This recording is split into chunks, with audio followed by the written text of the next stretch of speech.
дар ҷомеаи муосир мубориза бо коррупсия яке аз масъалаҳои муҳим ва сарнавиштсоз ба шумор меравад. дар ин раванд нақши ҷавонон ҳамчун нерӯи созанда, огоҳ ва ташаббускори ҷомеа беш аз ҳар вақти дигар эҳсос мешавад. аз ин хотир дар донишгоҳи давлатии бохтар ба номи Носири Хусрав бо tashabbusi раёсати агентии назорати давлатии молиявӣ ва мубориза бо коррупсияи ҷумҳурии Тоҷикистон дар шаҳру ноҳияҳои минтақаи Бохтар дар якҷоягӣ бо раёсати адлия, раёсати кор бо ҷавонон ва варзиши вилоят конференсияи илмии амалӣ таҳти унвони нақши ҷавонон дар муқовимат бо коррупсия баргузор гардид.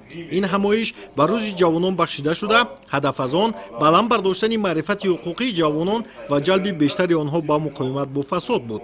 ҳанӯз аз рӯзҳои аввали соҳибистиқлолӣ ва ба фаъолият оғоз намудани ҳукумати қонунӣ кор ба ҷавонон самти афзалиятнок ва муҳимтарини сиёсати давлат эълон шуд. таваҷҷӯҳ ба ҷавонон, ғамхорӣ барои ояндаи миллати тоҷик таҳкими нерӯи давлати Тоҷикистон мебошад.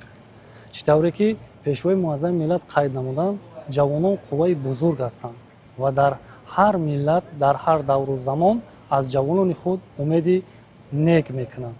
имрӯз ҷавонони мо ҳамчун нерӯи бузурги бунёдгари созандаву мамлакат эътироф шуданд, зеро Тоҷикистон аз назари демографӣ дар ҳоли рушди доимӣ қарор дорад ва аз нисф зиёди аҳолӣ, яъне қувваи асосии пешбарандаи онро ҷавонон ташкил медиҳанд. табиист ки бе иштироки фаъолони чунин нерӯи бузург рушди иқтисодию, иҷтимоӣ ва сиёсию фарҳангии давлатамонро тасаввур кардан ғайриимкон аст.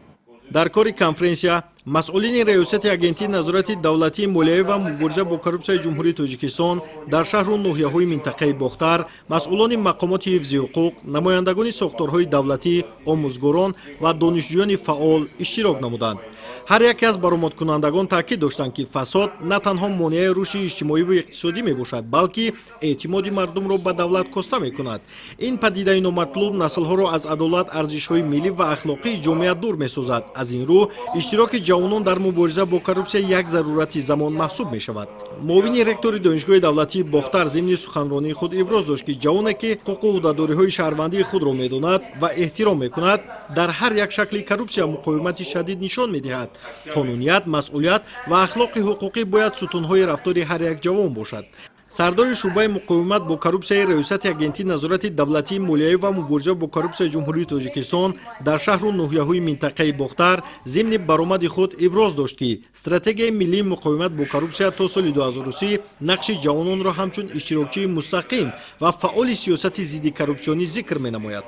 ӯ таъкид намуд ки ҷавонон бояд дар баробари донишомӯзӣ, нақш ва масъулияти худро дар ҷомеа ҳамчун шаҳрванд дарк кунанд. шинохти фасод, тарбияи андешаи интиқодӣ ва масъулияти иҷтимоӣ асоси мубориза бо ин вабои аср аст. коррупсия фарҳанги қонуниятро коста месозад ва ба шуъури ҷамъиятӣ осеб мерасонад. конференсияи илмии амалӣ ки имрӯз баргузор гардид хеле саривақтӣ ҳам буд, чунки ин зуҳуроти номатлуби ҷомеа бисёр зуҳуроти ташвишоварам ҳаст ва фикр мекунам ҳамаи иштирокчиёни конференсия аз мавзӯъҳои пурмуҳтавое ки аз ҷониби маърузачиён ироа гардид якҷаҳон маънӣ бардоштанд. мубориза бо коррупсия танҳо ба воситаи чораҳои ҳуқуқӣ имконпазир нест. зарур аст ки фарҳанги зидди коррупсионӣ аз мактаб то донишгоҳ, аз оила то ҷомеа ташаккул ёбад. ҷавонон бояд ташаббускор, фаъол ва намунаи рафтори қонунмандӣ бошанд. дар ҷараёни конфронс мавзӯъҳои гуногун аз ҷумла роҳҳои таҳкими маърифати ҳуқуқии ҷавонон, ташаккули маданияти зидди коррупсионӣ, иштироки шаҳрвандон дар назорати ҷамъиятӣ мавриди муҳокима қарор гирифтанд. дар идома дарҷ гардид ки ташаккули муҳити ҳуқуқбунёд ва волоияти қонун танҳо дар ҳолати имконпазир аст ки шаҳрвандон хусусан ҷавонон ба эҳтиром ва риояи қонун одат кунанд. ҷавонон бояд омӯзанд ки ҳеҷ гоҳ барои ҳалли мушкилиҳои шахсӣ роҳҳои ғайриқонунӣ аз ҷумла додани пора роҳ нест. танҳо бо роҳи адолат ва қонун метавон рушди воқеиро таъмин кард. ҷавонон ки ояндасозони ҳар як миллатанд бояд дар зеҳни худ мақоми муқобилат бо фасодро ҳамчун вазифаи шаҳрвандӣ дарк кунанд. ҳанӯз дар давраи таҳсил дар мактаб ва донишгоҳҳо бояд ба онҳо тарбияи ҳуқуқӣ ва сиёсӣ дода шавад, то дар оянда қодир бошанд ба ҳама гуна падидаҳои номатлуб аз ҷумла ришваситонӣ муносибати ҷиддӣ ва радикалӣ нишон диҳанд. масъалаи баланд бардоштани маърифати ҳуқуқии ҷавонон имрӯз дар маркази диққати сиёсати давлатӣ қарор дорад. президенти ҷумҳурии тоҷикистон пешвои миллат муҳтарам Эмомалӣ Раҳмон дар баромадҳои худ пайваста ба ҷавонон такя намуда аз онҳо ҳамчун ояндаи дурахшони кишвар ёдовар мешаванд. Фасод танҳо ҷинояти иқтисодӣ нест, он ҷиноятест ки ба пояҳои ахлоқӣ, сиёсӣ ва иҷтимоии давлат зарба мезанад. ҷавонон ҳамчун афроди фаъоли ҷомеа бояд пешрафи тарғибгари қонуният, адолат ва шаффофият бошанд.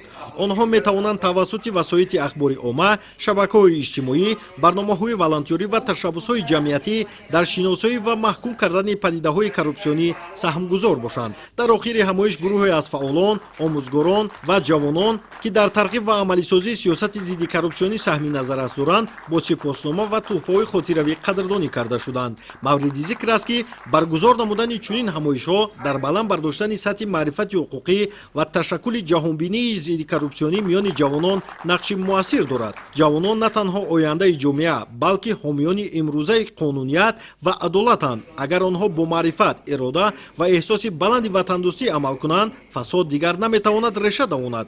давлати ҳуқуқбунёд ва ҷомеаи бефасод маҳз бо талош ва иштироки фаъолонаи ҷавонон бунёд хоҳад шуд.